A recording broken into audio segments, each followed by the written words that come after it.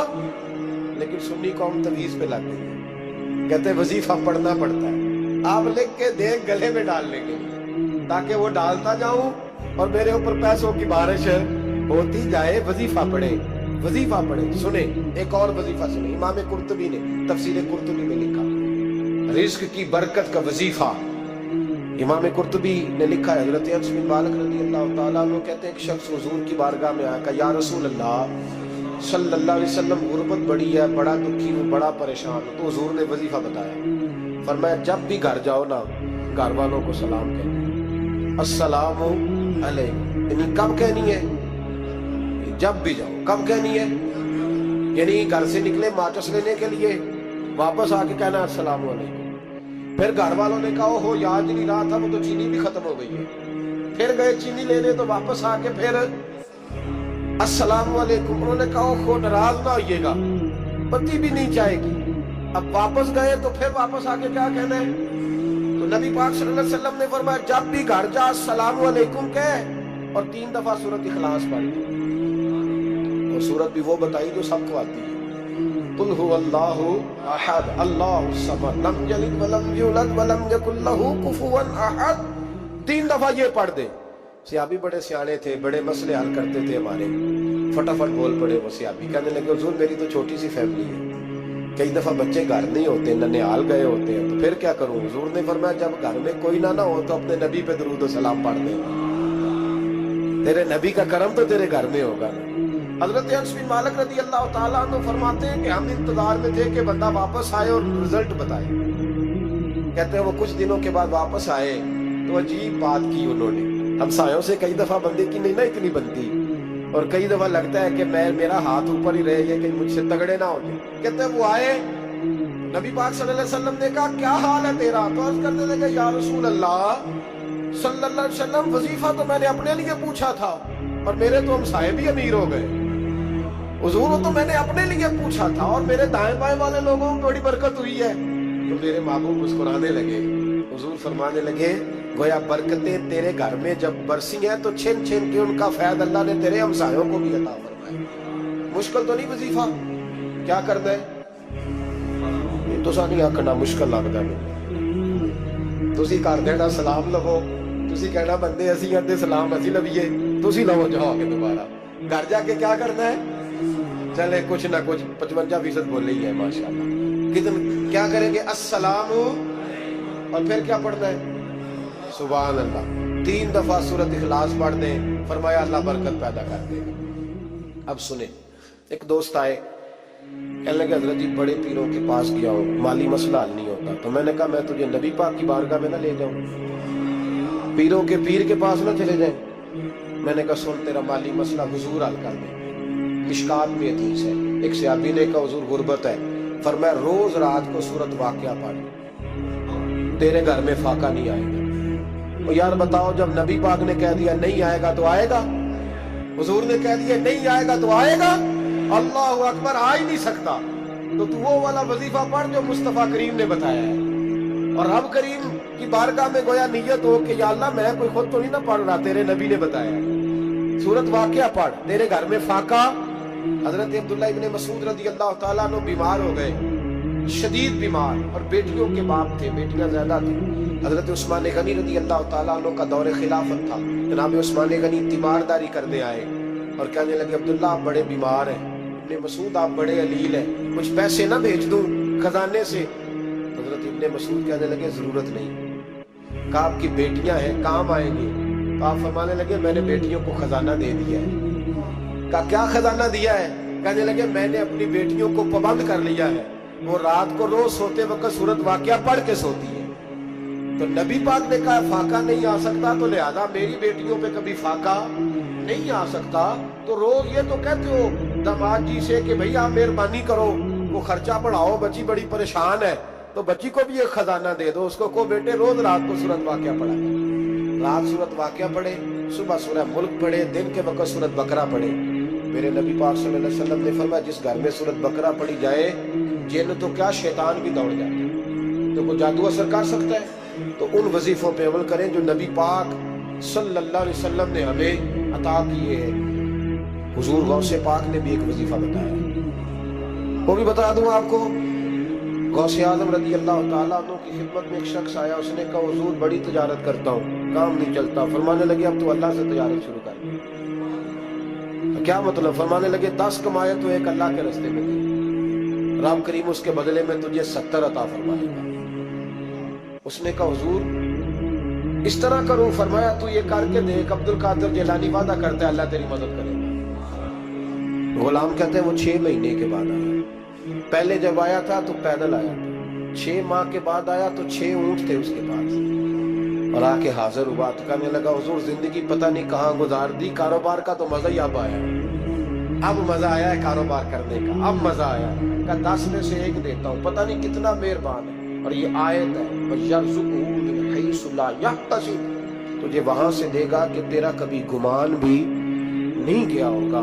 روحانی معاملات کو بھی ضرور شامل حال رکھیں اور مال مانگے اس سے جو بے حساب دیتا ہے. فرمایا سویرے پرندے بھی نکل جاتے ہیں اور شام کو جب لوٹتے ہیں تو اللہ انہیں پیٹ بھر کے روزی عطا فرماتا ہے. حالانکہ ان کو نہیں پتا ہوتا ہمارا کارخانہ کہاں ہے, ہم نے کہاں جا کے مزدوری کرنی ہے. ان کو نہیں پتا ہوتا کہ ہمارا دفتر کہاں ہے, ہم نے کس آفس میں بیٹھنا ہے. ان کو نہیں پتا ہوتا کہ ہم نے کہاں جا کے مال خریدنا ہے اور کہاں سے ہم نے پھر اس کو دوبارہ بیچنا ہے. انہیں خبر نہیں ہوتی, اللہ پہ بھروسہ کر کے نکل جاتے ہیں. نکلنا تو تیرے ذمہ ہے کہ نہیں. فرمایا وہ تو ڈیوٹی کر, شام کو اللہ جو رب پرندوں کو روزی دیتا ہے وہ تجھے بھی عطا فرمائے گا. میں کہتا ہوں سوچ کتنی کمزور ہے اس آدمی کی جو کہتا ہے کیسے ملے گا. اتنی کمزور سوچ ہے. جو رب بیل کو روزی دیتا ہے, بکری کو روزی دیتا ہے, اس زمین اس دھرتی پہ اگر بسنے والا اونٹ بھوکا نہیں سوتا, چلیں یہ تو پالتو جانور ہوتے ہیں, اس دھرتی پر بسنے والی اگر بلی اور کتا روٹی کھا کے سوتے ہیں تو اشرف المخلوقات ہے. تو نے اپنے ذہن میں کیا ٹینشن پال لیا ہے کہ نہیں آئے گا تو مر جاؤں گا, کیا بنے گا, کس طرح ہوگا. تو کیوں اتنا پریشان ہو گیا؟ بھائی مالی پریشانی سب سے زیادہ اس بندے نے اوڑھ لی ہے جس کی توکل کی بات کمزور ہو گئی ہے. تو سیدھی توجہ اپنے رب کریم کی جانب رکھ, سیدھی توجہ اللہ کی جانب کر. رب فرماتا ہے ذمہ تیرا نہیں, ذمہ میرا. لیکن تنخواہ ایک آتی ہے گھر میں. جب ایک بچہ ہوتا ہے تو تب بھی کام چلتا ہے. جب اللہ 2 بچے دے دے پھر بھی اس تنخواہ سے کام چلتا ہے. جب 3 ہو جائے پھر بھی چلتا ہے. جب 4 ہو جائے, نہیں آپ نہ بھی بولے تو بات تو صحیح ہے, بہرحال کام پھر بھی چلے. اسی تنخواہ میں سے جب بندہ بڑے بیٹے کی شادی کر کے بہو بیاہ کے لے آئے تو پھر بھی کام چلتا ہے. اور جب اس بیٹے کو اللہ بچے عطا کر دے تو اسی گھر میں, اسی آنگن میں, اسی چھت کے نیچے کام چلتا ہے. تو پھر تو مان جانا کہ چلانے والا تو نہیں, چلانے والا کوئی اور ہے. پھر تو مان جا کے چلانے والا کوئی. تو اس وقت جب تنخواہ تیری لگی تھی تو کہتا تھا ابا ابھی میری شادی نہ کر, میں بیوی کو کیسے کھلاؤں گا. تو وہی شخص ہے جس کی چھت کے نیچے پھر 1.5 درجن پوتے بھی پل رہے ہیں اور گزارا ان کا بھی ہو رہا ہے. تو رزق کا ذمہ کس کا ہے؟ اللہ کا ذمہ. اب ہمیں پتہ ہے پہلی بات تو پریشانی اس لیے اتار دینی چاہیے کہ ذمہ ہمارا ہے ہی نہیں. اب دوسری بات یہ کہ ذمہ داری کس کی ہے؟ اللہ حکیم بھی ہے اور علیم بھی ہے. حکیم بھی ہے اور جانتا بھی ہے اور اسے پتا بھی ہے کہ دینا کس طرح ہے. اب ہم پتہ کیا کہتے ہیں؟ کہتے ہیں وہ جو بندہ پجاروں میں بیٹھا ہے وہاں اسے نہیں بیٹھنا چاہیے, تو میرا حق تھا. تجھے زیادہ پتا ہے کہ اللہ کو بول کے بتا نا, کس کو پتا زیادہ ہے؟ کیوں جی؟ تو آپ اصل ٹینشن پتہ کب لگتی ہے؟ جب بندے کہتے ہیں نہیں وہ پجاروں میری تھی, میرا حق تھا. وہ جب گزرتی ہے نا پاس سے مہران کے تو مہران والا ٹینشن بڑی لیتا ہے. حالانکہ اللہ کو زیادہ پتا ہے کہ وہ حق. ایک بات اپنے ذہن میں یاد رکھ لے, رٹ لے کہ جو میرے لیے بہتر تھا میرے رب نے مجھے دے دیا. اور بات ختم ہو گئی. بس وصل اچھا, ہے نا فراق اچھا ہے، یار جس حال میں رکھے وہی حال اچھا ہے۔ بس جو میرے حق میں بہتر تھا میرے رب نے مجھے، مسئلہ یہ ہے کہ تو اس پہ راضی ہونے کو تیار نہیں۔ حضرت علی کرم اللہ تعالیٰ وجہ الکریم نے میرے نبی پاک کی ایک حدیث بیان کی ہے، اور جناب علی جب یہ حدیث بیان کیا کرتے تھے تو حضرت مجاہد فرماتے ہیں یوں لگتا تھا کہ جیسے حضرت علی ہمیں ہر پریشانی سے نکال رہے ہیں۔ مولا علی شیر خدا رضی اللہ تعالیٰ عنہ فرماتے ہیں کہ مجھے میرے نبی پاک صلی اللہ علیہ وسلم نے ایک طریقہ دیا تھا ٹینشن فری ہونے کا۔ آپ فرماتے ہیں مجھے تو بڑا راس آیا ہے، تم بھی اگر کر لو گے تو تمہیں بھی فائدہ دے گا۔ اب وہ کیا؟ حضرت علی کہنے لگے محبوب علیہ السلام نے فرمایا تھا لوگوں تم اللہ کے دیے ہوئے تھوڑے رزق پہ راضی ہو جاؤ، وہ تمہاری تھوڑی عبادت سے تم سے راضی ہو جایا کرے گا۔ بس تم 2 نفل بھی پڑھو گے تو اللہ راضی ہو جائے گا، تم 1 رکوع بھی سویرے اٹھ کے پڑھو گے تو وہ راضی ہو جائے گا، وہ تمہارے 313 درود شریف سے راضی ہو جائے گا، تم اس کے دیے ہوئے تھوڑے رزق سے راضی ہو جائے۔ ٹینشن اس لیے ہوتی ہے کہ ہم راضی نہیں جو اس نے ہمیں دیا ہے۔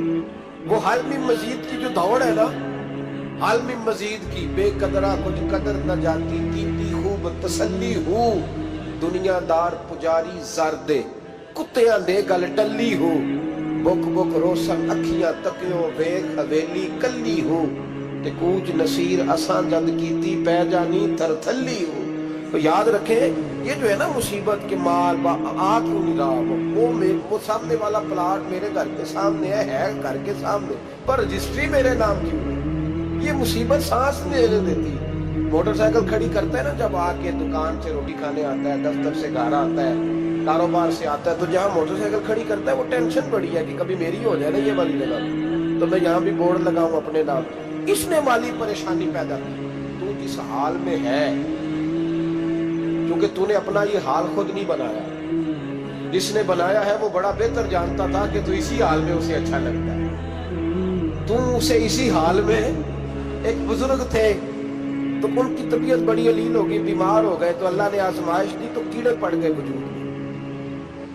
ایک کیڑا یہاں سے کھا رہا تھا، اللہ والے بڑے راضی رہتے ہیں اس کی رضا پہ، تو کیڑا یہاں کھا رہا تھا تو نیچے گر گیا، تو بابا جی نے اٹھا کے پھر وہاں رکھ دیا، کہنے لگے جب اس نے تیری ڈیوٹی مجھے کھانے کی لگائی ہے تو میں اس بات پہ راضی ہوں تو نیچے کیوں گرتا ہے؟ پر ٹھیک ہے کھا، جب اس نے تجھے ڈیوٹی جو تیری لگائی۔ سالبہ بن عبد الرحمن ایک صحابی تھے، سالبہ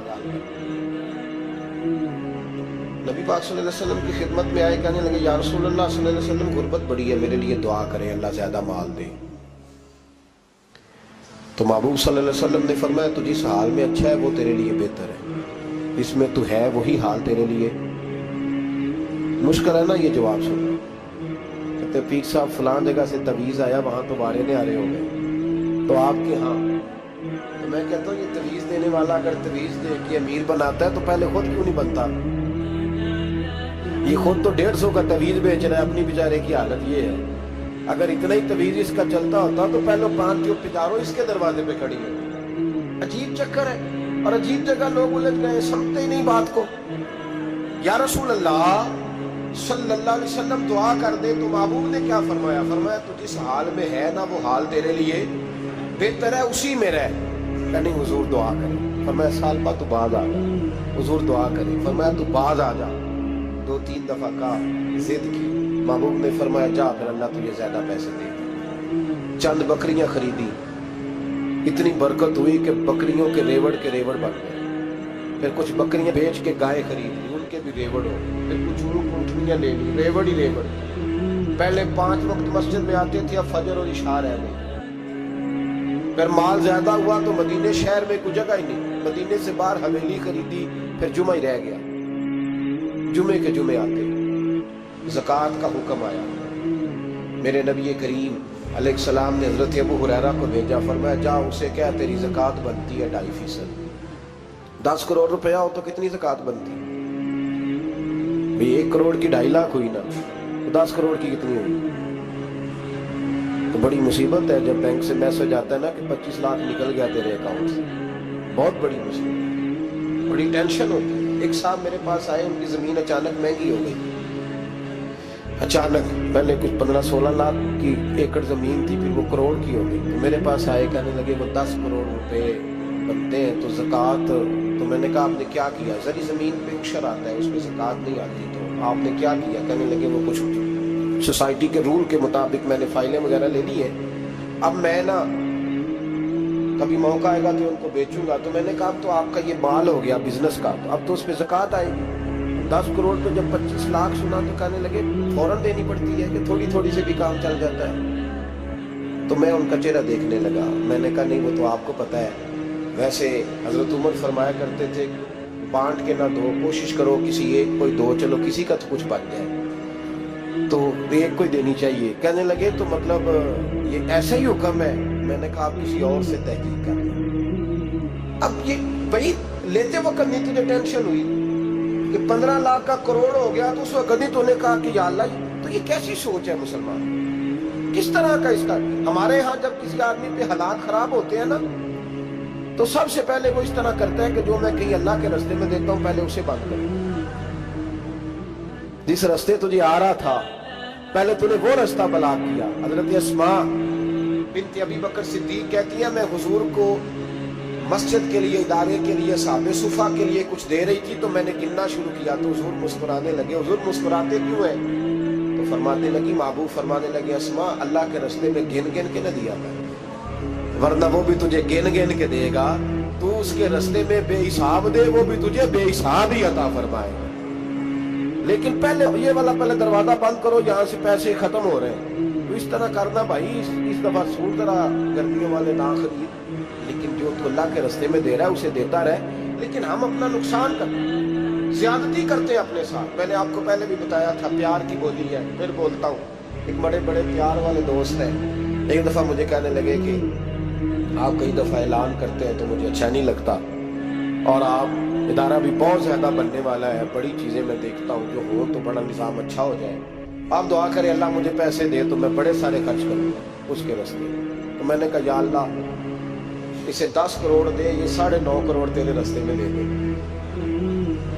تو چپ کر گیا، جس طرح آپ نہیں کر گئے سارے، چپ کر گیا وہ بھی۔ اس نے کہا جی نہیں جی انشاءاللہ کریں گے۔ تو میں کیا بھلے آجے دے دعا پہ یوں کیا، ابھی تو وہ آئیں گے تو تب دیکھی جائے گی، تو یہی اڑ گیا ہے۔ یعنی 9.5 کروڑ اللہ کے راستے میں خرچ کرنے کی دعا پہ بھی آمین کوئی نہیں کہتا کہ چلو آمین نہیں کہہ دیں۔ تو میں کہا تینوں تے 50 لاکھ بچتا سی پیا، لیکن تو اس سودے پہ تیار ہے۔ جب یہ سوچ ہوتی ہے، یہ غلط سوچ ہے، یہ بات تو اگر تم مسکرانے والی، لیکن یہ سوچ صحیح نہیں۔ حضرت عثمان رضی اللہ تعالیٰ عنہ کہتے ہیں اس وقت نبی پاک صلی اللہ علیہ وسلم نے اعلان کیا نا جنگ کے موقع پر کہ 800 سپاہیوں کا خرچہ چاہیے، کہتے ہیں میرے پاس 600 کا تھا۔ یہاں ایک روایت میں حضور نے 1000 کا اعلان کیا تو میرے پاس 800 کا تھا۔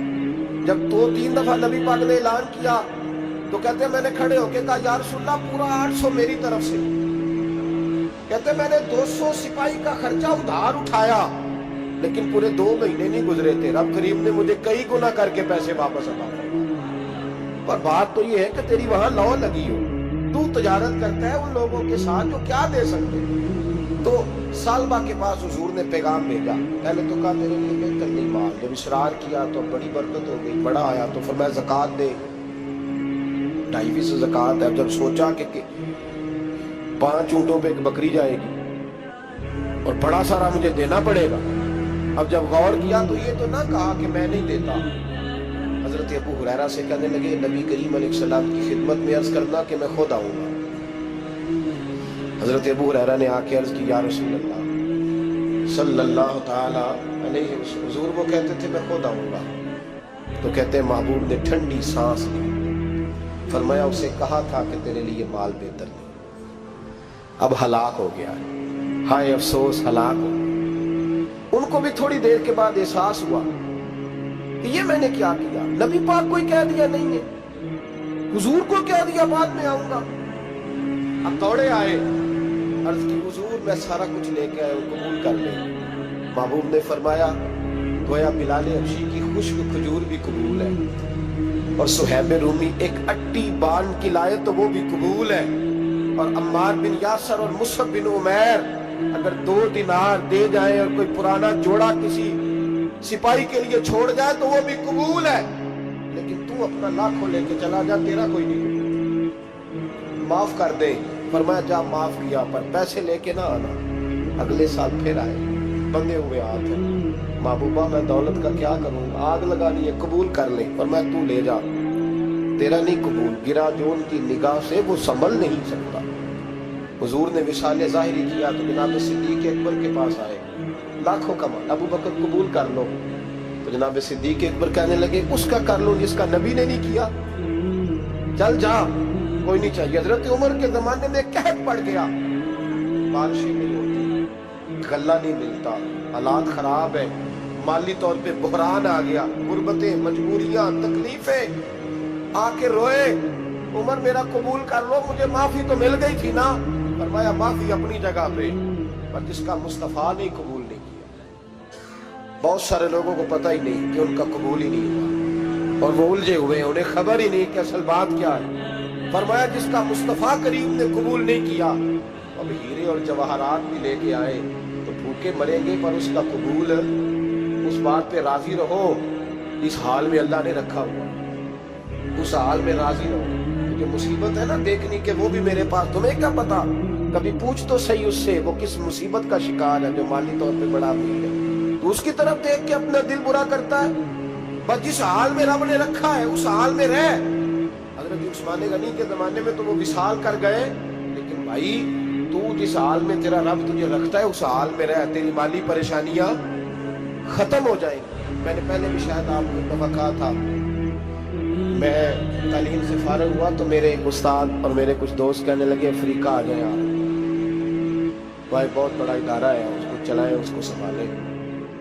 میری والدہ سے میں نے کہا, کچھ طبیعت ہوتی ہے نا انسان کی, میرا بھی دل لگ گیا. میری اماں پڑھی نہیں تھی لیکن اللہ نے دانائی بڑی عطا فرمائی, حکمت بڑی تھی, سیانی بڑی تھی.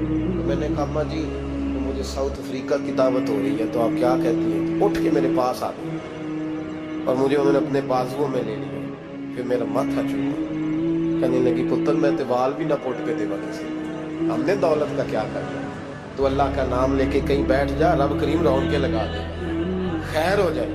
تو میرے بھائی یاد رکھیں ان چیزوں سے تھوڑا سا دیکھیں نا, قناعت کریں, جو اللہ نے دیا اس پہ راضی ہو جائے.